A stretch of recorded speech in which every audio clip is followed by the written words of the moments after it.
Ook het Ouderpark gaat zijn deuren weer openen. Petra Laper en Bart van der Heijden zijn momenteel druk bezig met het inrichten van de tentoonstelling Zin. Wat is de zin van deze tentoonstelling? Ja, dat is een hele goeie. We hebben eerst de tentoonstelling eigenlijk bedacht en toen pas de titel. Moet ik er eerlijk bij zeggen. En we hadden wat werk geselecteerd en er zaten wat tekeningen bij. En op die tekeningen stond het woord zin. En die gingen eigenlijk een beetje over de zin van het bestaan en een beetje filosofisch. En Petra kwam met het idee om het woord beelden te gebruiken. Want de Z en de M die komen met elkaar overeen. En dus het beeld van het woord is al heel mooi. De inhoud is best mooi, want je kunt de zin hebben in, maar je kunt ook de zin van gebruiken. En je kunt het woord mooi herhalen, dus dan krijg je een bepaald ritme daarin.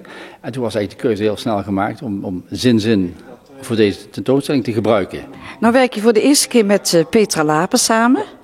Hoe is dat zo gekomen? Ik zag haar werk. We hebben elkaar ontmoet, 1,5 jaar geleden denk ik, bij een tentoonstelling. We spraken met elkaar, daar heb ik haar werk niet gezien, maar toen heb ik haar werk opgezocht op haar site. En ik vond het echt fantastisch mooi werk, meteen. Wie is Petra Laper?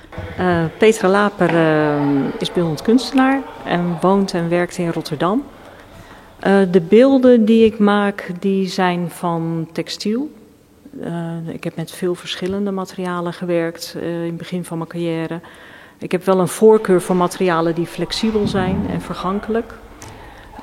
De laatste jaren heb ik me vooral gericht op het ontwikkelen van zelf patronen maken en daar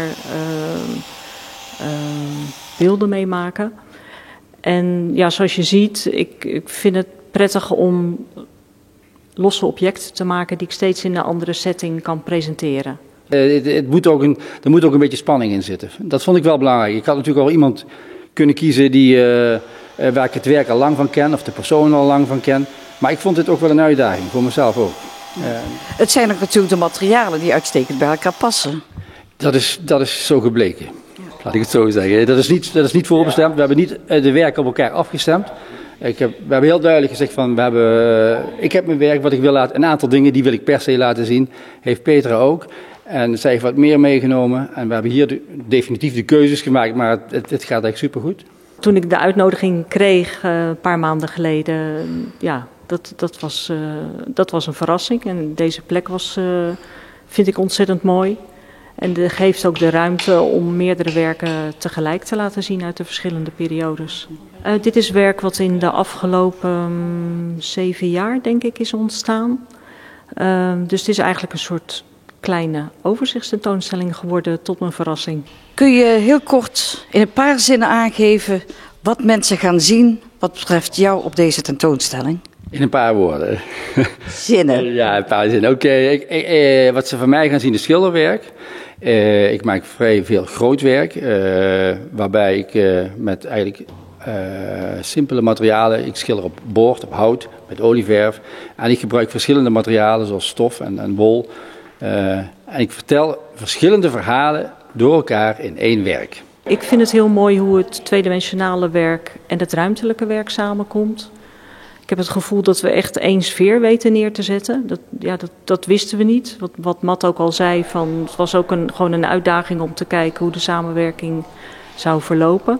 En we hadden wel een gevoel dat het zou kunnen werken. Maar ik vind het heel goed uitgepakt. Zondag 3 april vindt de opening plaats bij het kunstwerk Red Horses.